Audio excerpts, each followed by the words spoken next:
Well, hey neighbors, welcome to the shed shop. It is Monday, about 7 p.m. And we're going to be doing a vacuum pressure test on neighbor Kyle's 025 that he purchased from me. And over here, guess what? I've got neighbor Jonathan Luna's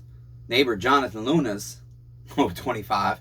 It's funny, this was the first big series I started on my channel, and I could go and hide that this stuff is back in my shop, or I could show you that even though I worked hard on these saws, I may have made some mistakes. I don't know. I've looked at the footage. I don't quite see anywhere I did these guys dirty intentionally. Jonathan's saw has got some weird blue ooze was on the muffler.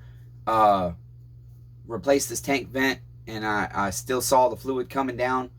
And then I looked at took his muffler off, and his exhaust port was bone dry.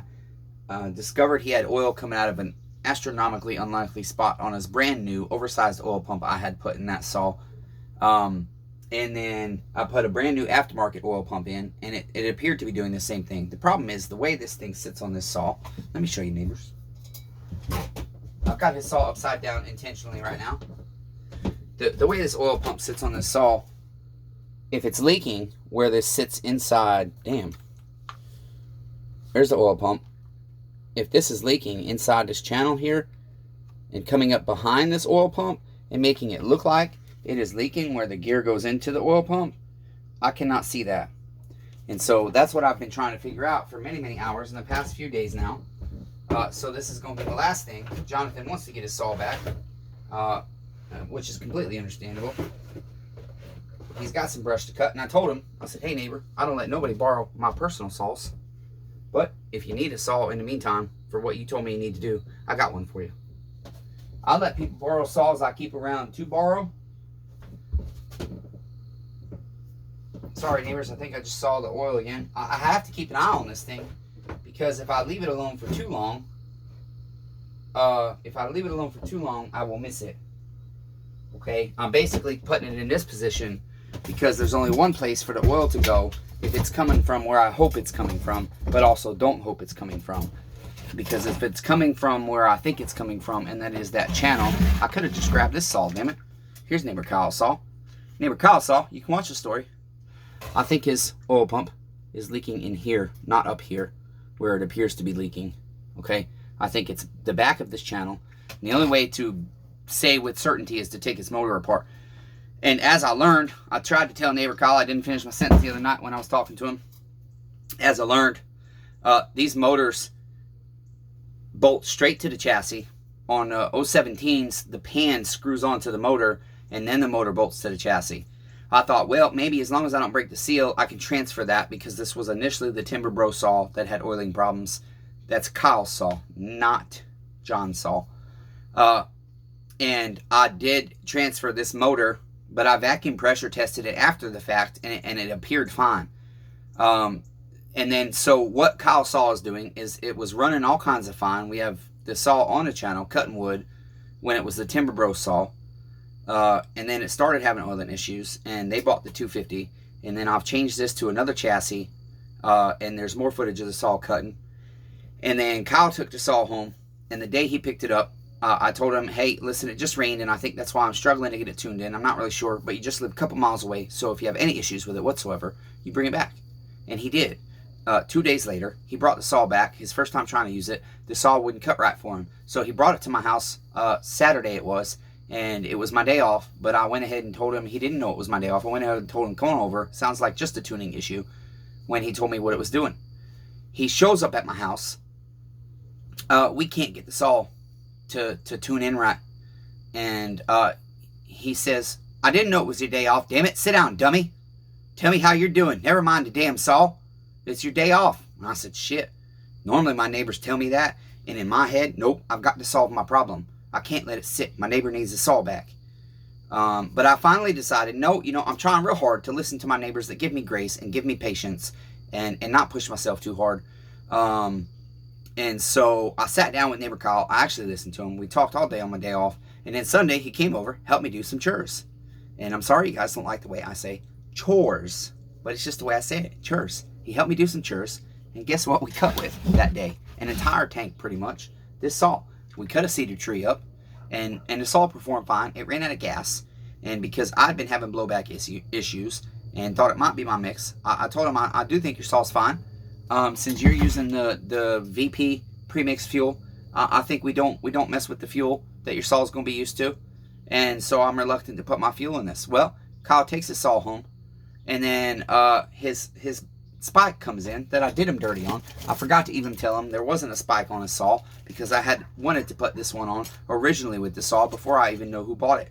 I have OEM spikes, but I wanted to put a custom one on it because it has little other things that I would normally say might, in certain people's opinions, devalue the saws cosmetically anyways, like the bar being ugly, but it's properly maintained bar. It's properly restored bar.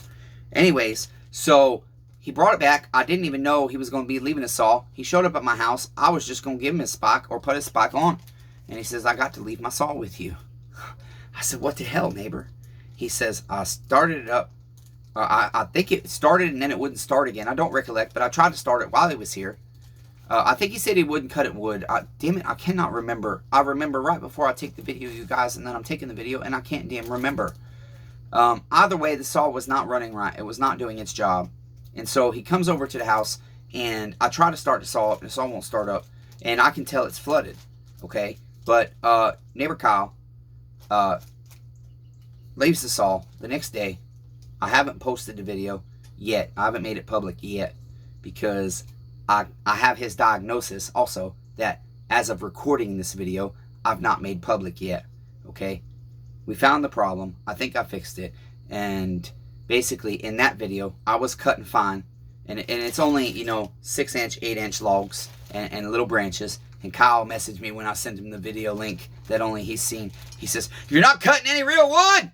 I said, shit, neighbor, you're right. He's right. I watched the damn video. It's not real wood. He's right. An MS-250 should be able to cut real wood. But we cut real wood on a damn cedar tree. I cut logs this damn big. Okay? An MS-250, that's fine. If an MS-250 can do that, it's usually fine. So this saw essentially has been sporadic. And you'll have to go back. I'll do my very best when I post all these videos together to have the links to the videos. I'm trying to change the way I do things. The problem is the more footage I get, the more behind I get, the more catching up I have to do. And so that's why the footage a lot of times is messy. There's not links to other videos, and the stories can be hard to follow because it's not all organized yet. But it will get there. But I will try my best to post his diagnostics of the warranty coverage diagnostics, the link down below, and also the link to the damn sideways cutting video that I'm going to post even though it's sideways because it's important to the story. You see, the story of the people in the saw is sometimes part of the channel. Sometimes it's not, sometimes it is. But this one, there's definitely a story developing with this saw. Neighbor Jeff, there was a story. We'll see if that story is concluded or not. I don't know. Neighbor Desi, I wiped his name off my board today, neighbors, and it was so hard. And a lot of you don't even know who Desi is, even though you subscribe to the channel. You can go to the Desi Saw story, and then you can unsubscribe after you see how crazy I really am, and the shit I'm really willing to say, while I say fuck Jesus and praise Jesus in the same sentence, and then neighbor Derek Murphy tells me he can't love me because of that, even though he loves me. But his definition of love is basically I'm an outcast, and he can't make himself public on my channel because he's not okay with that. Just because you're not okay with it, neighbor, that don't make a shit, okay? I will edit that part out, but I will not edit it out for you, neighbor Kyle. I'll send you a link to the damn video before I edit it, just so you can watch the shit I just said and want to say and fight to keep in right now. And I'll tell you about the long-ass conversation I had with Derek Murphy. Well, not long-ass conversation, but his long-ass response and my long-ass reply. Anyways, back to it. Damn it. Where can I give a good transition point, neighbor Kyle? I forgot what the fuck I was saying. This is my problem. Shit. This is why my footage isn't good.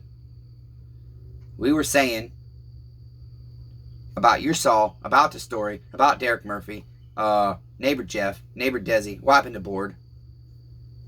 Many of you don't know who neighbor Desi is, but you can go to the Desi Saw story playlist, and you can watch that playlist, and you can unsubscribe after you see how crazy I really am. And then I brought up Derek Murphy. I don't know why, neighbor Kyle, but anyways. So with that, neighbors, guess what? We're going to turn you down to the bench, and we're going to vacuum pressure test this man's damn saw. I finally found a massage therapist to give me a massage tomorrow. And so what I'm going to do is, as much as I realize some of the times I'm not getting stuff done, it's because I don't want to record footage. Why? I don't know. Sometimes I just want to work and listen to music. But it's also, I want to bring you the story. There's a very good story developing with this saw. And given that it was the Timber Bros first, and everything else that has happened with it, I decided to go ahead and do the footage on this. And then there's a lot of other footage I might not do. What else I plan to do tonight is tear down some saws. Maybe we'll do the 240 tonight. Maybe we won't. Maybe I'll do the 361 tonight. Maybe I won't. Maybe I'll just wash filthy, foul, disgusting parts. But either way, I've got to work at least until like 2 or 3 in the morning, maybe 4, and then try and get just a couple hours of sleep before I go to my massage. And then that might wipe me out for a day or two. Actually, there is no maybes. When I'm done with neighbor Kyle's saw, I'm going to do neighbor Eric's vintage. Not his vintage, damn it. See. All this has to be edited out. That's okay. It's okay. It's okay. I've got to find a transition point, damn it. After I do neighbor Kyle's saw, I'm going to go ahead and do neighbor Eric's 1986 028. Unfortunately, we've had to change out the crankcase on that. I finally have accepted defeat on it, at least for now. For now. I tried one last thing. I don't want to hacksaw the crankcase off, or the crankshaft off. I don't want to do it. But I have his crankshaft down there. His old crankshaft that the tree got dropped on. And so I'll put his crankshaft seals in his new crankshaft and install his top end. That way, hopefully tomorrow, I can go ahead and vacuum pressure test his saw. And if it passes, we'll go ahead and rebuild the rest of his saw. And then we'll be able to cut with it and hopefully take it up to him. Because I really want to get some footage of who I've dubbed Arborist Ace. Neighbor Aaron. Neighbor Ace is his nickname. Ace.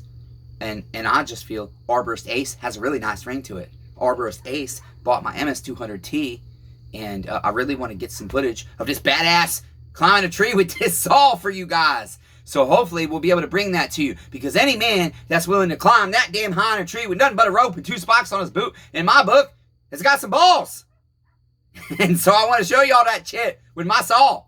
Okay? His saw. My saw. That is not ironed out the visitation rights to yet. So with that, let's get to work. Damn it, I'm tired of talking. Shit. Turning down to the damn bench, neighbor Kyle. Love you, neighbors. Okay, so essentially, neighbors, you guys have seen me done vacuum pressure tests before. However, I'll continue to explain some of the processes to you. This is a rubber stop I made for the muffler. I'm just going to slide it on the 2 muffler bolts. And then I'll put my muffler on over it, and I'll snug it up good and tight. Okay? Good and tight gently. Not good and tight, torque tight. Okay? We just need a seal created. Okay, that's all. We just want to stop the air from being able to come out when we put it in the tank, or in the saw. Okay? So, essentially, I did not explain to you guys what I found on Neighbor Kyle's saw. But if you watch the diagnostics, the warranty diagnostics, I forget what I titled the video. Unfortunately, I don't have the title. But I'll hopefully, by the time I post these videos, organize it a little better with the titles and the descriptions for you guys. So if you all are ever confused, you can look at my notes in the description. Sometimes I put some notes down there that are for me, but also might help y'all follow the story. Okay, so we'll snug those up good and tight. And then for the carburetor side, what we're going to do is we're going to use this flange, okay? And basically, I'm going to put that on there. That blocks off my impulse hose down here port, and it blocks off my intake, okay? I got 2 old wrist pins I use for sleeves, so I don't have to pay $10 a piece for the sleeves. I'll put my 2 nuts on. Okay, got that done. Now we'll go ahead and put the spark plug in. Okay, because the chainsaw redeemer is in pain, he doesn't know if he's gotten that tight enough, but the vac pressure test will expose if we've not. So, now we'll go ahead and get a vacuum pressure tester, and we're going to go ahead and pull a vacuum first. So we'll hook that up. Going back y'all out. Whoa, don't fall over, neighbors. Damn, you've been drinking. You guys almost fell over there. All of y'all at the same time. Goodness sakes.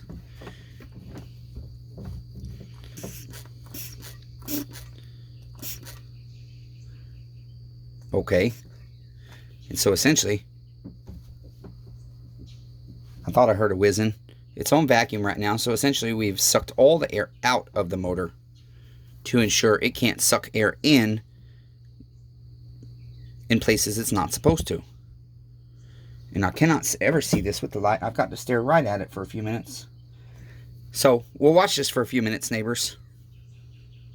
Oh, neighbor Kyle, I'm going to pause it, neighbor. So, I'm not doing you dirty, even though I know you'll razz me and joke. It's okay, neighbor. I still love you. I love you razzing because it's who you are. Okay? Thanks for being gentle with me, neighbor. You're awesome. I will pause you, neighbors. And the secret operative can say, I paused you to do him dirty, even though he's only joking. Well, neighbors, it's been about 5 minutes. Do you see a change? Well, I know it's kind of blurry, but for me, I have not seen a change. Okay, there we are. So now all we're going to do is we're going to flip this to pressure, and we're going to pump about 7.5 psi.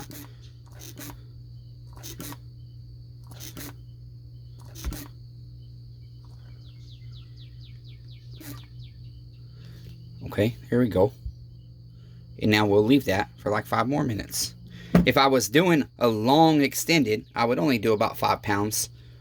And then I would leave it for several hours. But I don't typically do that unless it's a diagnostics thing in terms of we cannot resolve a problem with a saw. Okay? So, I'm going to go ahead and pause you, neighbor Kyle, so I can secretively pretend to the world that I've not actually fixed the problem with your saw. Okay, neighbor? Okay, neighbors, do you see a change? Oh, Chit, again, you're telling me you cannot see it good enough to see if there's been a minute change. Well, I do not see a change. It's only been about 4 minutes, but my uncle has woken up for work, and I would like to go check in on him because he's been a little bit depressed. So I want to go say hello to him and see how he's doing and make sure he's okay. I wasn't intending to reassemble the saw on a camera anyways because it's just a bunch of stuff I've already showed you guys hundreds of times on his saw. Maybe not hundreds, but essentially his crankshaft seals were good, okay? So even though they were good, I've had to replace them because we split the motor apart again, okay? So brand new crankshaft seals again. His spark plug does not appear to be loose, but I'm going to spray it with soapy water real quick because a tiny minute air leak can cause a seek, kill, and destroy. And one more thing. Okay, neighbors. Spark plugs, no bubbles. Just want to check one more time. No bubbles. Listen, this is just a testament to when you buy a used saw, just because it runs and cuts doesn't mean it's okay. You might get it home and it might not cut again. And the person that owns it could know there's a problem or not know there's a problem. People are chitty, but give them the benefit of the doubt, right? That's what we're supposed to do, right? Unlike I do sometimes. I think just because the world's so shitty, everybody's shitty. This saw ran fine sometimes and other times did not run right. And that was because of an air leak. And it was an air leak that was only happening sometimes. I think anyways, my theory is. But the shroud holding the intake boot on was loose. And so I replaced the shroud, put a brand new intake boot on, even though it was already brand new. I took another brand new one just for... I don't have time to keep tearing saws apart. I'd rather take that brand new boot that was on his and use it on another build, knowing that it's brand new still. But I won't reuse that shroud, okay, because it's not tight enough on the boot. It's plastic. It wears off. It's a factory flaw, I think, and I usually put Permatex or something on these intake boots on like the 017s and the 250s and stuff when I replace them because it just helps create a seal. And then his Permatex base was leaking. And I think that is because I did at one point, I've never done it in the past, but I thought maybe I can just take the motor and without splitting it apart, if it doesn't lose its seal, I can take those cylinder bolts off and move that entire pan and cylinder to a new chassis. Well, I'll never do it again. Though I don't know that's what caused the Permatex leak, I do recollect I did that with this saw and I vacuum pressure tested it after it, so I thought it was fine. But because there was a problem, I won't likely do it again. I might try it when I'm not busy and have spare time, just out of curiosity, either with a saw I have or that I can let a neighbor borrow for a little while. Like Blake across the street sometimes needs a saw different than what he's got in his arsenal. And I offer to borrow saws to him that I have to borrow to neighbors. They're not my personal saws. They're just saws I have to borrow to neighbors and use parts of it if I need. So anyways, that's going to be it because I got to go see my uncle. But remember, just because a saw runs and cuts does not mean it's okay. The MS290 also you can see on the channel. I'll get that footage for you soon too. Scored motor, 162 pounds of compression, runs fine. And so that's it, neighbors. Until next time, Be kind to one another. Everyone's facing a battle. And that's why I'm razzing Kyle, because that's his love language. Okay? Even though I don't love razzing, I still, unfortunately, am a razzer. Even though I don't think it's a perfect way to love. But we've expressed that already. I'm going to cut that shit out. I already ended the video.